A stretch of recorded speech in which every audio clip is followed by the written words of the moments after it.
Reprendre le contrôle de sa vie avec intention. C'est le thème du sommet virtuel que j'ai organisé et qui a rassemblé 15 expertes dans leur domaine, sur tous les domaines de la vie d'une femme. Autant vous dire que ça a été une semaine super intense et comme promis, je fais un épisode de podcast pour vous partager ce que j'en ai tiré, notamment à travers cette question que j'ai posée à chaque participante. Selon toi, en tant que croyante, qu'est-ce que signifie reprendre le contrôle de sa vie ? Et je peux vous assurer que les réponses étaient hyper intéressantes, voire complémentaires. Et je vais te partager ça tout de suite. Bienvenue à toi, si tu ne me connais pas encore, je suis Sarah Chemine, coach mental pour femmes musulmanes. J'accompagne les femmes qui ressentent un grand besoin d'introspection en leur permettant de prendre de la hauteur et de changer d'angle de vue. Comme je te le disais durant ce sommet, on a tenté de définir ce que c'était que de reprendre le contrôle. Et il y a des choses qui sont revenues, notamment le fait d'arrêter de considérer le contrôle comme étant quelque chose de forcément positif. Et du coup, il y avait une forme de contradiction. J'en suis arrivée à la conclusion qu'une personne contrôlante était tout sauf une personne qui avait repris le contrôle de sa vie. Au contraire, plus tu perds pied dans ta vie et plus tu tentes de contrôler les choses par des moyens qui ne sont pas les bons, en étant à une place qui n'est pas la tienne. Alors oui, j'ai déjà prévenu dans un épisode précédent, je ne coupe plus mes épisodes juste parce qu'on entend les enfants derrière, sinon c'est pas gérable pour moi. Au moment où je tourne cet épisode, on rentre dans la 23e nuit de ce mois de Ramadan et on est à 30 minutes du Maghrib. Donc les enfants sont excités comme pas possible. En tout cas, je disais, ce thème de reprendre le contrôle, il est parfois interprété dans le sens d'être contrôlant sur notre vie. Et finalement, on s'est mis d'accord sur le fait que être contrôlant, c'est pas sain dans la vie d'une femme. En fait, ça démontre simplement que tu es plus que jamais, en quelque sorte, dans une position de vulnérabilité. Et quand je dis vulnérabilité, ça veut pas dire que j'excuse tout le mal qu'une personne contrôlante peut faire autour d'elle, mais plutôt que je me rends compte à quel point elle a besoin d'aide. En fait, la personne contrôlante, elle a la sensation de perdre pied. Et elle refuse de perdre pied. Et dans le fait de reprendre le contrôle de sa vie, il y a une notion de tawakkul très très forte, qui veut dire que, au lieu de considérer que tu es en train de perdre pied, tu dois percevoir que tu es en train de lâcher prise et de t'en remettre à Allah. Et ça demande une grande capacité d'auto-régulation, que ce soit au niveau émotionnel ou au niveau décisionnel. Ensuite, évidemment, il y a eu des réponses intéressantes dans lesquelles j'ai noté que les intervenantes conseillaient, ou plutôt considéraient, que reprendre le contrôle de sa vie signifiait lier les invocations et l'action, ou l'intention et l'action, dans le sens où une intention ne suffit pas. Mais il y a une chose qui venait réconcilier toutes les intervenantes, c'est que Allah ne nous a pas demandé de subir, et qu'en tant qu'être humain, souverain, avec la capacité et le libre arbitre, on a non seulement le droit de chercher à améliorer nos conditions de vie, mais on en a aussi le devoir. On a le devoir de se re-responsabiliser sur tous les domaines de notre vie qui peuvent être améliorés. Alors tu me diras, les domaines de notre vie peuvent toujours être améliorés. Mais le plus gros du boulot va se trouver au niveau de tes racines, au niveau de ton ancrage. Et pour ce faire, il faut réussir à identifier le champ d'action qui est le tien. Les prises de décision qui relèvent de ta responsabilité. Et arrêter de mettre mettre le projecteur sur des choses que tu ne maîtrises pas.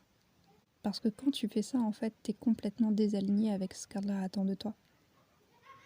Tu ne peux pas trouver ce qu'Allah attend de toi si tu passes ton temps à te demander ce que les autres devraient faire. Comment serait ta vie si les autres se responsabilisaient, agissaient différemment. C'est pas une manière saine de penser les choses en tant que croyante. Alors parmi les choses à retenir, c'est que oui, il faut réussir à relier les invocations et l'action, c'est-à-dire le lien qui te relie à Allah et le lien qui te relie aux autres et à ta condition humaine dans ce bas monde.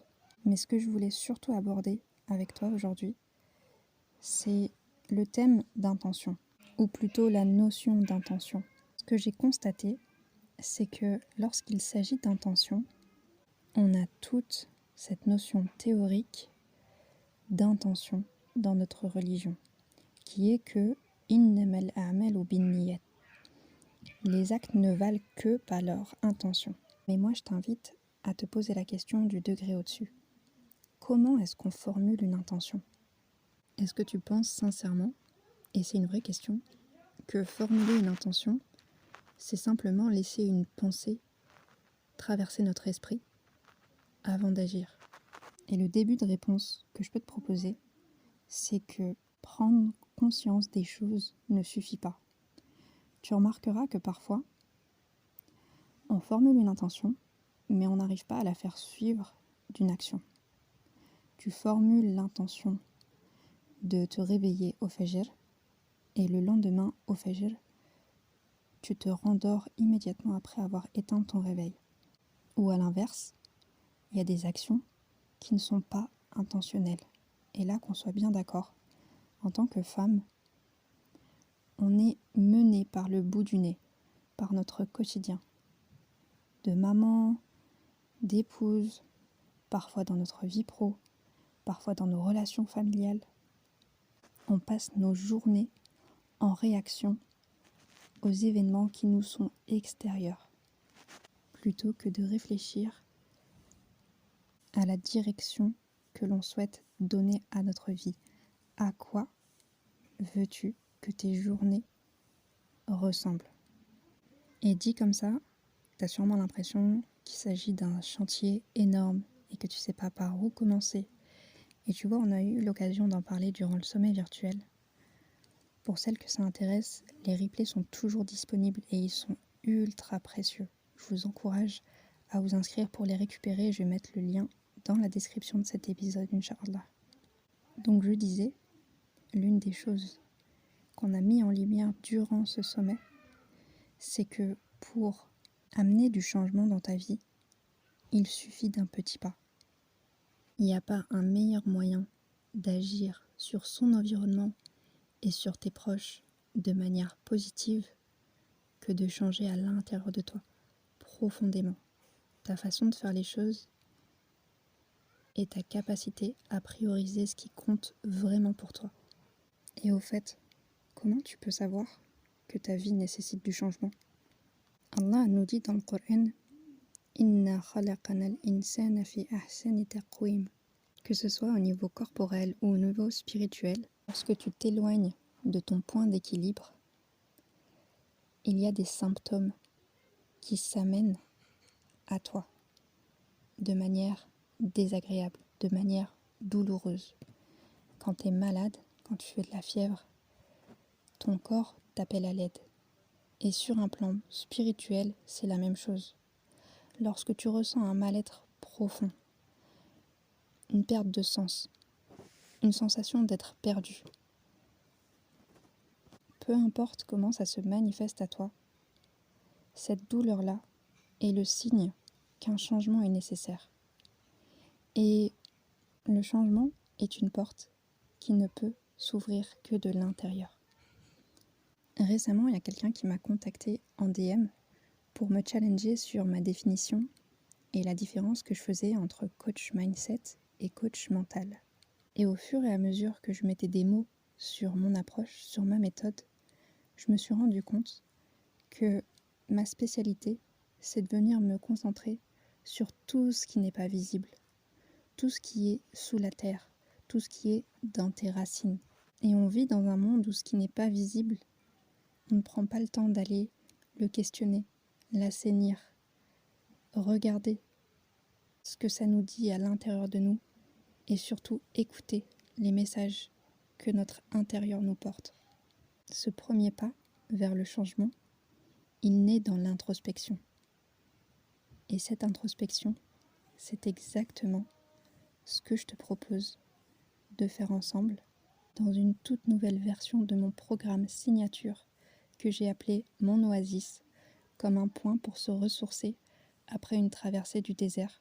J'accompagne durant 4 mois avec des séances de coaching personnalisées parce que oui, tu es unique, ton histoire est unique et elle mérite toute l'attention du monde. Et en parallèle de cette bulle propice à l'introspection, on va enclencher ensemble ces fameux premiers petits pas qui sont reconnus scientifiquement comme étant les plus difficiles à accomplir. Si cet épisode a résonné en toi et que tu ressens ce besoin d'introspection, mon programme est là pour t'accompagner dans ce cheminement avec bienveillance et en étant aligné avec tes valeurs. N'hésite pas à réserver ton appel dès maintenant, qui est un appel offert. Le lien est dans la description et on en parle très bientôt, Inch'Allah. C'est tout pour aujourd'hui. Je vais quand même te piquer 1 minute pour remercier toutes les participantes à ce sommet et notamment mes 15 invités. Fatiha, Sabrina, Khaoula, Fatima, Rachida, Armel, Nathalie, Marwa, Bahija, Ramlatou, Leila, Nour, Hanan et Alia. Le lien pour accéder aux 15 replays est dans la description. Je t'invite vivement à les visionner et à découvrir ces femmes ultra inspirantes qu'Allah nous permette à toutes de vivre avec une intention bien ancrée et d'impacter autour de nous bénéfiquement toute la communauté. Inch'Allah ta'ala. Allah te préserve. Wassalamu alaikum wa rahmatullah.